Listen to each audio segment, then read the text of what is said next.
Hello there, and welcome to Play the Game with Steve. Villains Beyond, Episode 7, Crossbones. We're going to take a look at this first villain that is part of a campaign box, but we are going to avoid the campaign setups. We are going to be doing this as a unique scenario, and then we're not really going to talk about the campaign stuff for this villain. So all the villains for the campaigns are going to be seen as individual scenarios on that. Now, we're going to take a look at his stats. We're going to break that down. We're going to look at all his signature cards and mechanics and see how they interact with our heroes. And then we're going to also take a look at some of the modular sets that we can include to increase the thematics, the difficulty, and just the overall enjoyment of the scenario. And then we'll take a look at some of the best cards to include for the heroes to take these villains on. All this and more in this episode of Villains Beyond, Crossbones. Right, Crossbone has 3 stages. He is a Hydra and a Mercenary, and those are the traits he shares on all 3 of his stages. He also has a little star icon on all 3 stages that says, while Crossbone has a weapon attachment, his attacks gain piercing, and that means you discard any amount of tough status cards before dealing damage. So there you go. He is a piercer. Okay, his stats. In stage 1, he has 12 hit points per player, which is very low. He's got 1 scheme and 1 attack. On stage 2, he has 14 hit points per player. He has 2 scheme, 2 attack, and a when revealed, search the encounter deck and discard pile for the Crossbones machine gun and attach it to Crossbones. And then you shuffle the encounter deck. And on stage 3, he has 2 scheme, 3 attack. He has 16 hit points per player and has that when revealed, reveal the top card of the experimental weapons deck.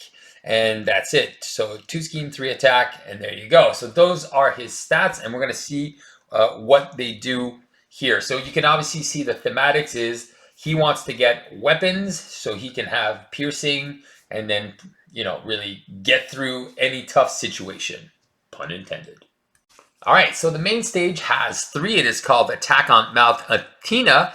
There is a setup that says create the experimental weapons deck and set it next to the main scheme. And then see the rule book. Then you flip to stage 2B. One thing to point out, in the recommended modular sets, all right, there's 3 of them, so that's something special. But it says to include the Hydra Patrol, which is not that one. It should be Hydra Assault. So they made a little mistake, and it's just one of the first of many of FFG's blunders. All right, first of many for campaigns, because we already saw the blunder on the promo cards. Boom. All right, Attack on Mount Athena has a cap of 3 per player. It's very low, so kind of like Ultron. It has 0 to start with and goes up by 1 per player. And it has a when revealed, you reveal the top card of the experimental weapons deck.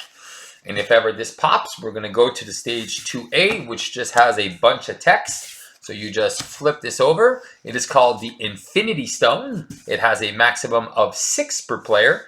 It starts at 1 per player. It goes up by 1 per player. And if this pops, you will now get the Getaway again on stage 3A. It is just the text. So if you want to read the story.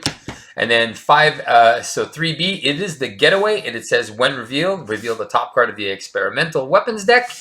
If this stage is completed, the players will lose the game. It starts at 1 per player, goes up by 1 per player, and has a cap of 5. So that is how his main scheme works. So you can see it's pretty low, so you can kind of take advantage that there's 3 main schemes, but every time one pops, he gets a new weapon. So let's go take a look at that experimental weapons deck. So that experimental weapons deck, you will start it in play, you will shuffle, and then you will reveal the top card. And then there's 4 different weapons. These weapons, experimental weapons, can also be used as a modular set later on if you're not playing the campaign. But every time you play Crossbone, this modular set must be included. It's one of those, automatic requirements, or else it's just not going to work. The villain scenario just won't work. So one of them is the Power Gauntlets, and you attach it to the villain. It gives them a boost of 0 attack, but it is a forced response that after the attached villain attacks and damages you, you discard a card from your hand. And all of them have a hero action to spend some resources to discard this card. So very simple how to get rid of. So the Power Gauntlets is one. Then we have the Energy Shield that gives him Retaliate. Again, spend some resources to get rid of it. We have the Laser Rifle that gives him +1 attack and ranged. Again, spend some resource to get rid of it. And then finally, the Exosuit, not the Exoscoot, which is an attachment weapon that gives them +1 scheme, +1 attack, and then spend some resource to get rid of those. Now, what happens is once it gets attached and you do get rid of it, it will go in the villain's encounter deck discard pile, and these can come out if you go through his encounter deck. All right, that's enough about those. He has a couple of more attachments that he wants to include in his deck. So the first one is Crossbones Machine Gun. You attach it to Crossbone. It has 2 uses counters. So again, uses counters is the same as uses for our stuff. Once there's no more counters on it, the item will automatically get discarded in shuffled, well, not shuffled in, but it will go in the discard pile, and then it can reshuffle and come back at a later time. This one says 2 ammo counters per player and a forced interrupt. When Crossbone attacks you, you remove 1 ammo counter from this card and you discard the top card of the encounter deck, and then you take indirect damage equal to the number of boost icons on that card. So not only is he accelerating the villain's deck, which gives you acceleration tokens, but he's also shooting his gun off. So sometimes he misses, but sometimes he can hit you for 3. So that's even before damage is dealt. So that is pretty brutal sometimes. All right, depends on the luck you have. Then he also has an armor, an attachment as well. It gives him +1 scheme, +1 attack attached to him, and it's a forced interrupt. When Crossbones would take any amount of damage, place it here instead. And if there are 5 or more damage counters here, you discard the armor. Again, the damage, so let's say I'm playing Spider-Man and I do a web kick, I do 8 damage. Well, it's all 8 are going to go on the armor, and then it's going to check. There's more than 5, it gets discarded.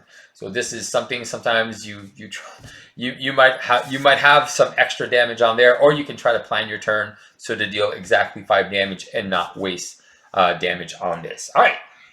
He then has a few minions in his deck, and these are Hydra minions. They are Hydra bombers. They each have 1 scheme, 1 attack, 2 hit points.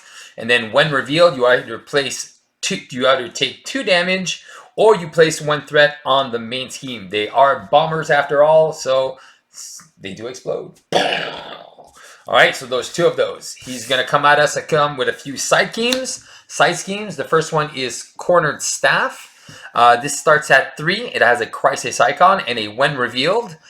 You will discard 1 card per player from the top of the encounter deck, and you place 1 additional threat here for each boost icon on cards discarded this way. So you might get unlucky and get a boost of 3. You might get lucky and it's a boost of 0. So that's pretty interesting. Then finally, he's got 2 more side schemes called the Crossbones Assault. It starts at 2 per player and has an acceleration icon, and it has a when defeated trigger. Crossbone activates against the player who defeated the scheme. So if you're an alter ego, he's going to scheme. If you're in hero form, he will attack you. So those are 2 side schemes coming at him. Then he has a couple of treacheries, 2 of each. The first one is called Hard as Nails. It has a when reveal. You will give the villain a tough status card, and if you cannot, he will heal for 3. And also as a boost icon, it will give the villain a tough status card, and if you cannot, heal 3 damage from it instead. So that's fun because if it's as a boost or as a when reveal, the card does the same thing. So I like it because then you want to see this card. It's one of the easier ones in this kit. Then he has Raid the Armory, and this could be pretty brutal, especially when you start the game. Insight 1, okay, so that means you place a threat when that is revealed on the main scheme. When revealed, you discard cards from the top of the encounter deck until a weapon attachment is discarded, and then you reveal that card. So he's looking for his guns. He's got 2 of those. So if you are playing the scenario, in the recommended scenario, I think there's like 2 weapons in the deck. So it's very easy that you might just go through like 60-70% of the villain's deck when he finds a weapon. So this can be pretty brutal, but not as brutal as this full auto, and this one is very, very dangerous. On In Alter Ego, it's okay, it just surges, but in hero form, you discard X cards from the top of the encounter deck, where X is Crossbones attack, and then you take 1 indirect damage for each boost icon discarded this way. So if he has an attack of 4, you discard 4 cards, and then you count the number of boost icons. The boost icons, we remember, are the little triangles at the bottom. Stars are worth nothing. So it can be anywhere from no damage if you're super lucky, or it could be anywhere from 10, 12 damage. So this card can just straight out kill you out of nowhere.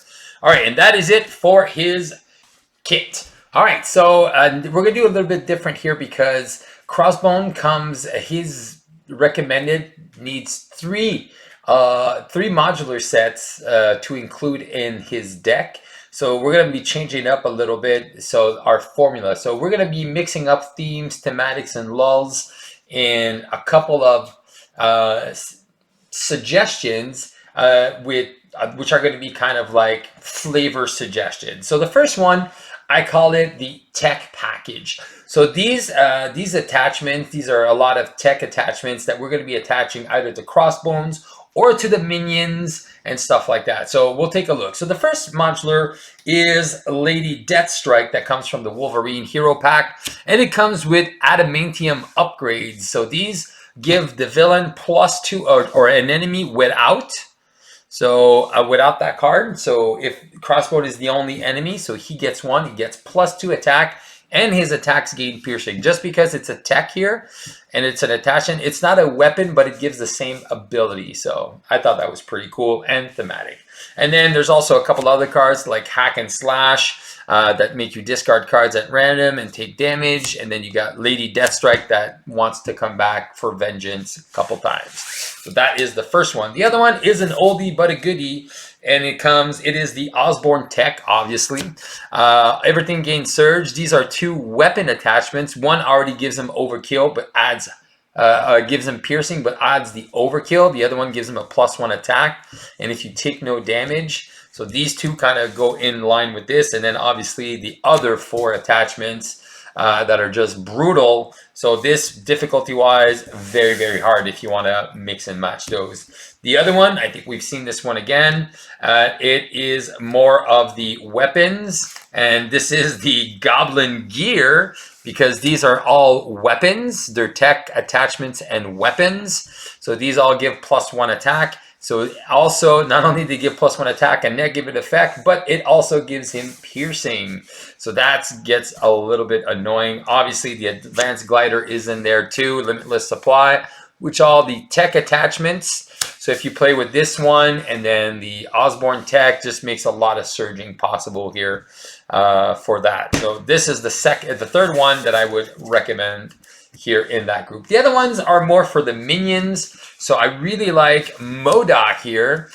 He is a powerful he is a powerful minion, but also has some really cool upgrades. So kind of like going into the same mix as Crossbones. We're attaching these, they surge. So they not only that, and then they make the minions stick around a little bit longer. And obviously the 2 Doomsday Chairs, which go and fetch out MODOK, which can be totally brutal. And then finally for the tech, the last one in the tech package is the Ransacked Armory. Not only does it put a couple of guards, it also has a few tech weapons, which will trigger off the Raid the Armory card, and then they will be revealed. So if it's not, you attach it to the minion, or else it will gain Surge. So it gives you more weapons in the deck to find with inside the armory. So that kind of slows that down. And then there's some other tech items here. So that is that for that. And that concludes the tech package of this segment. All right, now the second package of 5 modular set is what I like to call the Hunter's package. So Crossbone is he's not trying to run away from you now. He is all about punching you out and taking you down. So I like to include the Hunter's package. And this is, again, 5 modular sets that very thematic to hunting. So I like the Badoon Hen Hunter, which is part of the Guardians box. of the campaign. It has the Badoon Headhunter. It has the Headhunter's Hunchman, On the Hunt, Dead to Rights, and then Fugitive Recovery. So these are, it's a small modular set, but it is pretty brutal because every card has Surge. All right, the other one that I really, really enjoy with this one is Mystique from the box. What's it called again? From the Mutant Genesis campaign. So Mystique here, she comes into play. Her attack and thwart match the villain, and then no player can attack him. So he's free to do whatever he wants while she's there. She's also tough. And then she has the Metamorphic Mayhem, which shuffles all of the shapeshifter cards. So her, no, not her. Shuffles all the shapeshifter cards. So, and then you have the Infiltration and the shapeshifter surprise that can just bring Mystique out over and over. So she comes out of nowhere and just surprises you. I really like this modular set, Mystique. Then again, in the same thematics, I like the offered from the Spider Ham kit is the Inheritors. So these are hunting they're hunting web warriors, but I still think there's a whole bunch of good minions in here. Bora, Deimos, Brix, Morlun, Solus, Verna, Genix, and Karn. So these are really good minions that have these cool abilities when they're together. And if there's a web warrior facing them, obviously it's a little bit more thematic. And then the side scheme of hunting the spider totems. So I really like these guys. There's a whole bunch of them. So it makes for a nice, interesting fight instead of just those two little Hydro Bombers. The other one from the Mutant Genesis campaign that I really like also is putting in the Sentinels. With the Sentinels Mark 5 that go get the targeted for elimination that force you to stay in Alter Ego. The Mark 6s, which have Quick Strike and 6 health and 2/2, and then they will come into play if you are targeted for elimination. And obviously the Relentless Robots. What did they do again? The Sentinel minions cannot thwart this scheme. Oh yeah, so if you're engaged with them, you can't. At one point you try to remember all the cards. So this is another cool thematic for the Hunter build. And then finally, our friends from the Marvel Champions monthly crew. That's right. So if you were at the Con of Heroes and you got a copy of this, these are the Marvel Champion monthly people. So we got Americano, Adder Cop, Lester Cook and Crow. We got Crimson, and finally Kennedy Hawk, who are coming in, hunting you, kind of like at the Con of Heroes, which was very fun. Hey, there's a couple of critical encounters, Mind Rays, and another side scheme. So this was another very fun thematic for me, and it brings back fond memories when I play with this modular set. So there you go. So that's it for the Hunters strategy. Now let's go take a look at the final one, leading the armies.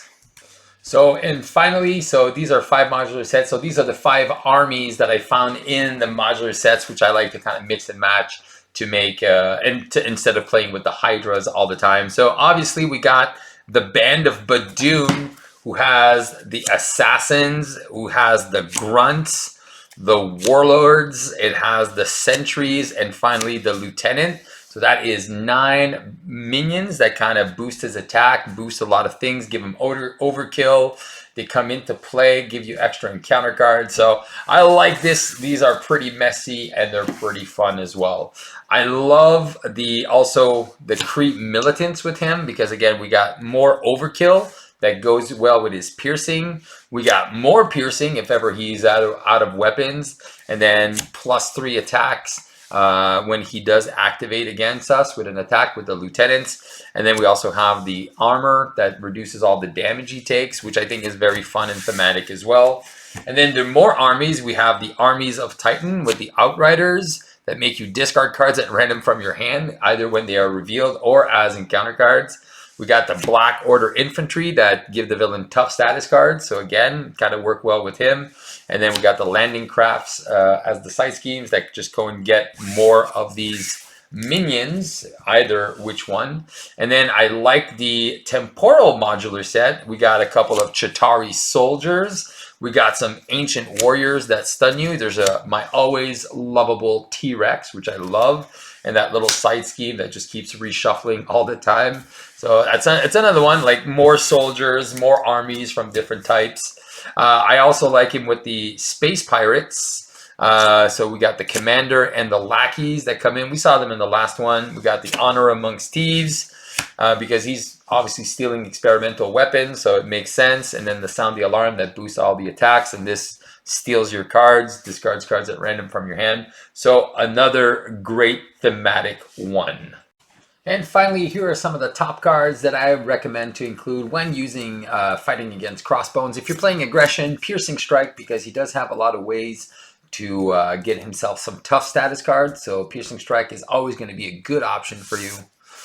In protection, I recommend the Force Field Generator. That is going to really protect you against his indirect damage from his machine gun, or can save your butt with it from a full auto. Very good and very important card. If you're playing Justice, I highly recommend running one or two of these under surveillances. His main scheme is so low, it's so short. So if you can delay that as much as possible, that under surveillance is going to do a lot of work for you on keeping him on his first stage. In leadership, Black Knight is a great source because, again, his basic attacks gain piercing. So that is going to help with the tough status cards. And finally, in basics, an endurance is going to go a long way. That extra 3 health, it's gonna help you survive the Crossbone encounter.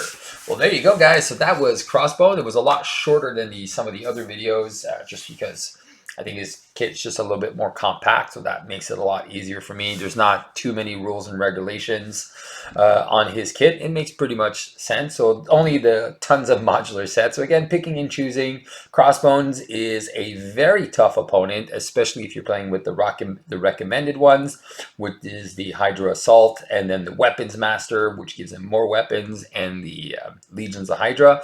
So this is definitely a good challenge. It was a great opening for the campaign. I might be taking a holiday for a break for the holidays, so this might be the last video, or maybe I'm going to do one more. I'll see how that goes, and then I'm going to take a couple weeks break for the holiday.